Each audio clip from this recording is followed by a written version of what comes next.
First question to Mr. Jacob. Yeah, so I was going to ask, having like obviously a lot of demand on your life and stuff, how do you fit in all the meals? And do you obviously just have someone who cooks it for you, just eat it, or do you make it like 2 weeks back to back, or what do you do? You know what, in the beginning, I basically, anyone that read my articles, I used to, when I grew up on the farm in Massachusetts, you know, I knew a lot of farmers around. We used to raise like dairy cows and stuff like that, but I used to buy a whole cow at a time. So I'd go to like the butcher shop and I'd walk in this place and he'd be like, okay, Jay's coming, you know, and I'd see my cow hanging up there. And he's like, okay, I'd be like, grind that to, you know, steaks, grind that to hamburgers. So I'd buy a whole cow and I'd have a whole freezer. And then I would just kind of cook my meals for the day. I would cook it, you know, certain like 5 pounds of meat a day because that's what I ate. And then I would buy 140 pounds of chicken at the same time. And I would freeze that and I'd separate it into bags and then I would take that out and cook that. And, but as I got later into my career, it got harder for me to eat reheated food. So I actually had, you know, people helping me cook. You know, my wife at the time, she helped me cook a lot of the meals. People around me, whatever, but I would try to eat everything more fresh as it got more towards the 20 years I was competing. But I remember I used to buy, you know, before egg whites were coming in the liquid form, I used to crack, 140 eggs a day sometimes I would eat egg whites. I'd eat 30 egg whites in a sitting. So I'd buy like 30 dozen eggs and my friends would come over when I was like 21 and they were all looking for beers. And they'd open my fridge and it was all eggs, you know, it's all the way to the top. They say, how many eggs do you eat? And, I was eating 15 or 20 for breakfast, I think, at the time. So, a lot of it's meal prep. Obviously, now they have the coolers you can carry around. We didn't have that back in the day. We carried like I used to drag the roll-on cooler, you know, just towed behind me. That's how I used to bring my meals. Do you have like a red wagon that you pulled everything out? It was blue, my cooler. It said Cutler on the top when I flew, so. Yeah, I just wanted to, I was wondering, why did you need to eat fresher food? Like, why is it that you can continue to eat? Because I got very spoiled. It's, I think you eat the same things, you know, I eat the same meals since I was 18, you know, same breakfast, you know, egg whites, oatmeal, you know, chicken and rice only tastes good for so long. And I didn't use a lot of spices or condiments. That's one thing I didn't use, so when I got ready for a contest, I didn't have to change a lot of what I did. And I know a lot of people say, oh, we like to spice my food up a little bit or whatever else, but the thing you don't really want to do is get spoiled in eating something that you can't eat on a contest diet, because then once you get to that contest diet, you'll be miserable. But you can find like the happy medium. I use a little sea salt on my food. Sometimes I use some salsa here and there, but I always try to eat everything as plain as possible. That way I can watch my body and see the adjustments, because adding sodium or some sort of condiment, I always saw changes, even in my physique, even in the daytime. It's crazy. When you get to that level, you can see those kind of changes. And I was very, very particular about my diet a lot. Do you have another question over here, Tim? Yes. You're saying about starting at 18 and how you came through the ranks there. I'm 16 and I've done 2 shows already. What would be your advice to carrying on competing because I'm enjoying it, or would you say to have time off and use the time to grow? Or? You know what, it really depends on your progression. I joined the gym on my 18th birthday. Okay, I saved up like the $300, I joined the Gold's Gym, and I had my mindset, I wanted to get bigger, and I wasn't really sure about competing. You already got to jump on it, you've been competing. The thing is, you have to find the right balance. So obviously being a teenager, you need to do the things that teenagers do, enjoy certain foods. It's hard taking your lunch, to school, right? The kids will probably make fun of you a little bit when you're eating out of a Tupperware container, but that's, the diet is 80% of what we do. And I can't stress that enough, everyone that's listening to, the diet is so important to become healthy and fit. You see all of us, you think that we just train like 8 hours a day, but that's not, it's only an hour or 2 a day. and the rest of the time is eating every 2.5 to 3 hours. Your 3 most important meals in a day should be your first meal, the meal before you train, the meal after you train. Breakfast is ideal. When I was your age, I was eating donuts for breakfast, that's it. I'd have like 6 donuts, you know, and that's why I dedicated, once I graduated, I joined the gym.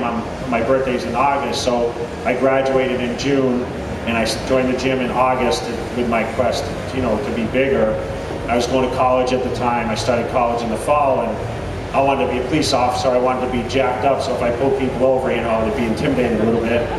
And it led to competing. Someone coached me into competing, and you know, I stayed with it. But I think just finding that balance is very, very important.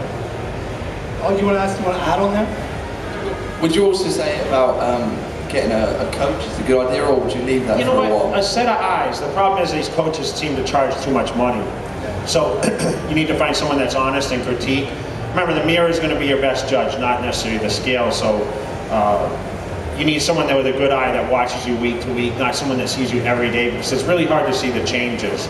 I used to ask my wife all the time, you know, how do I look? And she's like, I don't know, you look like yesterday, you know? It's hard. I mean, the spouses know, like looking at the husbands, okay, am I getting bigger? You know, it's usually when you don't see someone for a while, it's, you know, that's why a week at a time you kind of track your progress. So I'm so glad that you answered that question, and not Zach Khan. Am I getting bigger? Because you know where that would have went to. So what? Yeah, we're going to Vegas for the first time in 3 weeks. I just wondered what was your favourite gym to train at when you're there? There's a lot of gyms. I mean, that's why I moved there. Really is the 24-hour city, 24-hour gyms. I mean, Gold's Gym, Las Vegas Athletic Club. I train at. You guys probably see my videos. Just walk in, say, you know, I'm friends with Jay Cutler. Maybe you'll see me there. But you'll have a great time in Vegas. I mean, a lot of good places to eat. But the gyms, you can train any time of the day. It's probably nothing like you've ever seen if you haven't been to the States before. Vegas has some of the best equipped gyms. You guys have traveled to Olympia, or you guys know the facilities we train in, so it's great. I hope you have a good time. It's hot, man. Bring your sunscreen. It'll be like 100 degrees by the time you get there. What? Do we have any questions? Maybe around.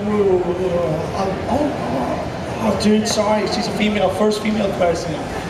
I love the girls' questions. Hi, Jay. Hi. Following on about the mention of coaches, just wondering how important it is to you personally to have had specialised support. So you had masseurs and prep coaches. And Yeah, very, very good question. I worked with Chris Aceto, who a lot of you may know from the magazines. He trains a lot of top guys, Sean Roden being one of those guys.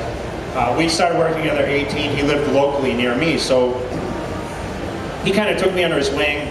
He wrote a diet for me. My mom actually just gave me a copy of it after all these years that I hung on my refrigerator, and it had like meal 1 through 6 on it. And I followed that exactly to a T, day in, day out.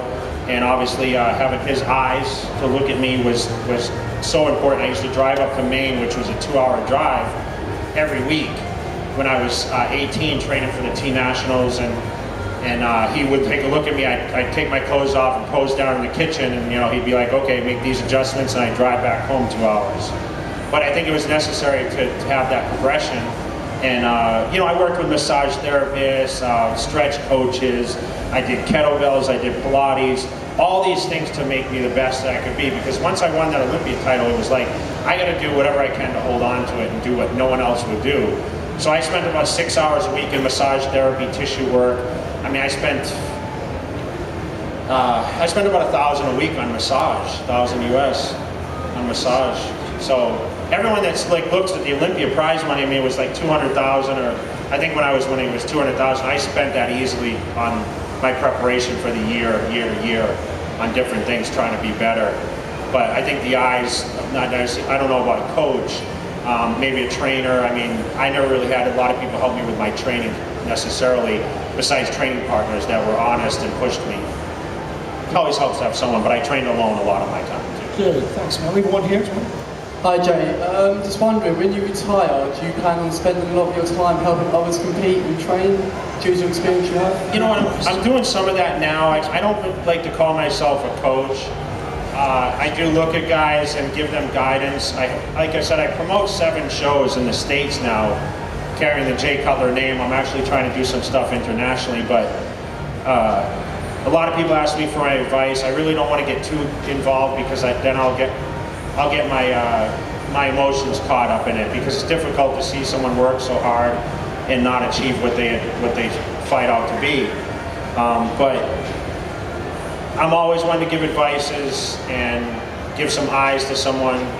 But I don't think you'll be you'll be seeing online training by Jay Cutler as much. I'm just so busy right now, and I honestly couldn't commit that time, and I don't want to take that. It's not fair to the person to be able to do that. Cool. Okay, another question, Jay? Hi, sorry. What would you say is your most meaningful Mr. Olympia? When you beat Ronnie for the first time, or when you won it back off Dexter?